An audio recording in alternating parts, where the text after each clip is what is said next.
¿Cómo les va? Muy buenas noches, bienvenidos al FIL TV, siempre en compañía de Felipe Osman. ¿Cómo estás, Felipe? Muy bien, Sime, ¿cómo estás vos? Bueno, muy bien, muy entretenida. Esta semana ha arrojado muchísima información política. Yo creo que ninguna serie de Netflix hubiese tenido tanta inspiración, me refiero a Alberto Fernández y todo lo que está derivando, ¿no? Así es, así es. Ha habido cuestiones en el mapa nacional, también municipal. Este va a ser un problema donde nos vamos a meter mucho en la cuestión municipal, pero nuestra primera invitada es una diputada nacional, así que también vamos a conversar de la última sesión en la Cámara Baja. Bueno, pasó de todo ahí. Pasó Con de respecto todo. a la educación, el presupuesto universitario, la media sanción que plantea la educación como servicio esencial y otras cuestiones más. Nos vamos al portal de Alfil.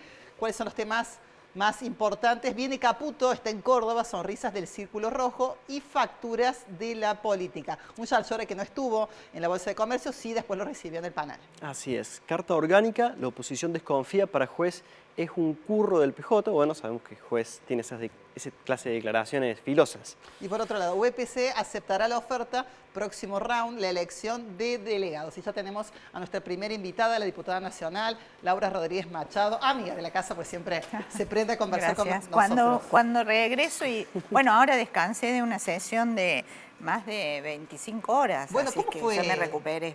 Creo que me recuperé. Lo que no se vio, tal vez pensaba, ¿no? En esta ampliación del presupuesto universitario, media sanción, hay que ver qué pasa en el Fue una Senado. sanción bastante larga, porque ya venía alborotada desde la última vez que se suspendió por falta de quórum. Ahí hay dos discusiones que atraviesan lo legislativo, que son más bien de poder, que una, quién va a presidir la comisión bicameral que tiene que ver con la, bueno, UIF, con la Unión de Investigaciones Especiales, y que la quiere el bloque de Pichetto, pareciera ser que de radicalismo también. Bueno, es una bicameral. Y ahí hay la Comisión de Inteligencia, la bicameral de Inteligencia, que es una comisión delicada porque trata todos temas que tienen que ver con las investigaciones de inteligencia del Estado. Y la otra discusión que atraviesa es la designación de quién iría a la Auditoría General de la Nación, que también hay varios candidatos y todas esas son peleas que se entrecruzan con, como bien vos dijiste, el entramado de la cantidad de cosas que pasó, porque había discusiones de por qué un grupo de legisladores fueron a Ezeiza a visitar a un genocida, que por qué en Venezuela algunos apoyan a Maduro a pesar de que es un dictador, quiénes lo apoyan y quiénes no. Se cruzaba lo del presupuesto universitario. ¿Crees que va a avanzar eso en el Senado? Y una vez que avance el tema de la ampliación presupuestaria para las universidades, mira, lo el riesgo del veto del presidente. Normalmente los presupuestos nacen del Poder Ejecutivo Nacional. Sí. No ha habido en la historia legislativa que yo conozca que, aunque se junte una mayoría legislativa, le imponga al Ejecutivo en qué gastar los fondos nacionales. De por sí es una facultad que le compete al Estado provincial, al Estado nacional o al Estado. Se pregunta a Elías Arjona si se animaría que un grupo de legisladores le modifiquen una partida presupuestaria. Nadie. Entonces, no sé si va a avanzar, pero tampoco sé qué puede ocurrir en caso que avance. También se da que justo están trabajando con un presupuesto desfasado, digamos. Sí. Tiene mucha libertad el Ejecutivo para moldearlo.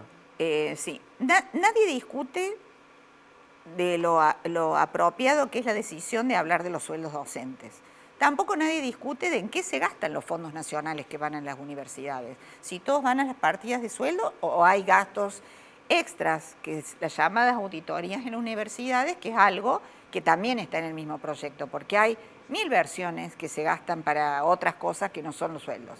Y finalmente, lo que vos decías, también, digamos, hay consensos en eso, ¿no? Y después la medida sanción con respecto a esto, ¿no? De la educación como servicio esencial, y se plantea esta disyuntiva histórica, ¿no? El derecho a huelga y por otro lado el derecho a la educación. A ver, el derecho a huelga no se termina con la sanción de esta ley. Esto lo tengo que dejar claro. Lo que pasa es que el derecho a huelga también tiene otras contrapartidas que nunca se pusieron en práctica en la Argentina. Lo que establece es que en caso de huelga, a ver, si la huelga es declarada que no corresponde, ilegal, como pasa en cualquier ámbito, hay que descontar los días de huelga. Eso no es ir contra el derecho a huelga, eso es la normativa que actualmente existe para todos los rubros. En segundo lugar, en el tema de este derecho a huelga, lo que se dice que el Estado les podrá encontrar alternativas para que no se corte la educación. Es decir, podrá tener alternativas distintas a que esos docentes son los que dicten clase. Podrá tener otros recursos, que ahora pareciera que si no son dictadas las clases por los docentes que están al frente del curso, listo. El Estado no hace más nada para que continúen los días de clase. No me imagino otra alternativa que no sean los docentes al frente de las Sí, aulas. pero no los docentes que están nombrados. Probablemente se podría hacer otro tipo de acciones. Laura, Esto es como, sin desmerecer la tarea docente, ¿no? Pero en otras ramas, cuando ha habido paros, a veces es imposible, porque si los controladores de vuelo, bueno, no hay una empresa privada que provee ese servicio, pero a veces sí hay otras empresas. Por ejemplo, cuando hay huelga docente, los comedores escolares, los chicos no comen, además de no estudian, no comen. Y tal vez se podría conseguir una suplencia para eso, o para que los repartan, digamos, hay opciones. Lo que establece esta norma... Lo que me da mucha pena es que la escuela hace muchos años, además del rol educativo, tiene un rol social. social. Social de contención. Ojalá se mirara la educación también desde ese lado, ¿no? Sí. Mejorar el tema salarial de los docentes y tratar de que esos chicos coman en su casa, no en la escuela. Sí, sí. Sí, exactamente. Son muchas las miradas, son muchas las opciones y también entendemos que todo derecho tiene una contrapartida, que es una obligación. Entonces pareciera ser que el derecho a huelga no es infinito, no es infinito. Es un derecho que tiene que acomodarse a otros derechos y eso es lo que hizo esta norma. Laura, hace algunas semanas en el relanzamiento del PRO que hizo Mauricio Macri, lanzó algunas críticas, algunas desde ese mismo estrado y algunas en una ronda por medios que hizo el expresidente, lanzó algunas críticas hacia la Libertad Avanza. Me gustaría preguntarte, bueno, ya sabemos que vos te referencias en Patricia Bullrich, cuyos congresales salieron de esa asamblea, pero ¿cómo viste las palabras del expresidente y particularmente si estas críticas tuvieron algún impacto en la forma en la que se cohesionan el bloque de la Libertad Avanza y el PRO en la Cámara Baja? Bueno, te contesto arrancando por la última parte de tu pregunta, no lo tuvo. Nosotros en la sesión maratónica que tuvimos ayer o antes de ayer, porque ya los días los tengo cambiados con la cantidad de horas que tuvimos, que empezó el miércoles a la mañana, trabajamos con el bloque de la Libertad Avanza en el mismo contexto que venimos trabajando siempre. Es decir, de haber hecho el trabajo en comisiones con las modificaciones que consideran los proyectos, pero el apoyo en el recinto. Así que esto no. Y creo que esas críticas que hizo tampoco modificaron la relación, estimo, porque sé que, o por lo menos los medios así lo indicaron, que hubo y hay reuniones del presidente Milei con el expresidente Macri. Aparentemente sé que hay hubo un una diálogo ayer, que se creo. mantiene. Sí, al menos eso publicó Clarín. Laura, otra pregunta de la relación LLA-PRO. El último programa estuvimos acá con Natalia Contini, intendente sí. de Anizacate, Sí. que lanzó de una manera aparentemente inorgánica un local que llevaba por nombre Juntos por la Libertad, como dando el primer paso hacia lo que podría ser una fusión entre la Libertad Avanza y el PRO.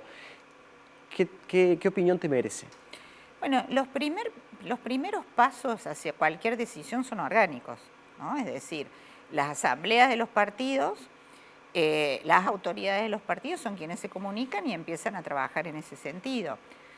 Creo que, bueno, por lo que ella ha manifestado, ha sido una decisión personal de ella, pero que no ha tenido conocimiento ni el PRO ni la Libertad Avanza. Y yo lo que sí creo es que si hubiera un acuerdo político entre la Libertad Avanza y el PRO y otras fuerzas probablemente, lo que a mí me parece es que si esto existiera, no me parece que vayan a utilizar el nombre Juntos por la Libertad, porque si hay algo que tuve en claro desde que empecé a tomar contacto con quienes hacen la campaña o trabajan en la parte marketing político, es decir, que la palabra Juntos por está desechada, para no revivir un Juntos por el Cambio, para no revivir lo que fue esa alianza electoral.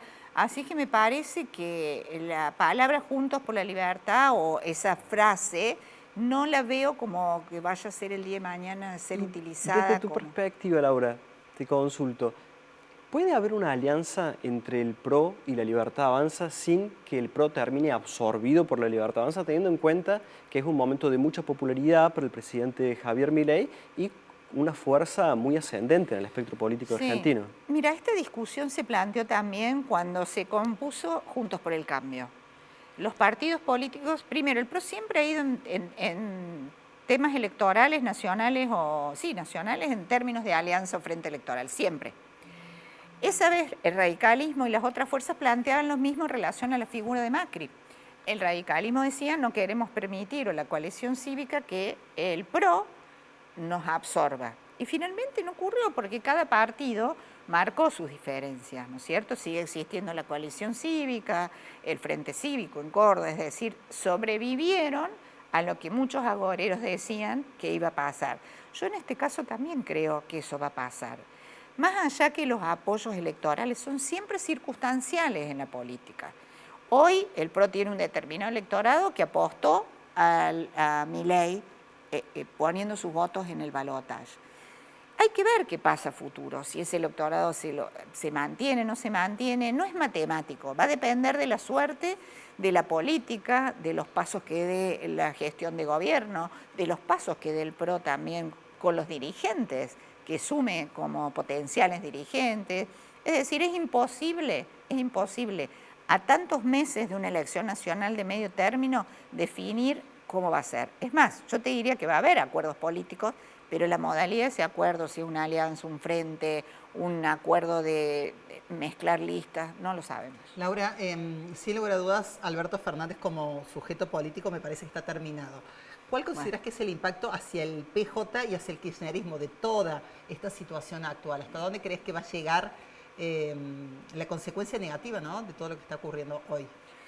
Yo creo que el kirchnerismo como ideología dentro del peronismo, que ha tratado de irse más para la demagogia o el populismo, no va a caer así porque caiga alguno de sus dirigentes. Alberto Fernández no era el líder del kirchnerismo, es Cristina Fernández de Kirchner. Y ella es la que se está tratando de despegar de esta situación. Lo vimos cuando fue a Comodoro Pi y habló que se puso en la centralidad, habló que ella también es una mujer que ha sufrido por su carácter de mujer. Trató de decir, es más, como que estaba más golpeada que la esposa de Alberto Fernández, en términos generales.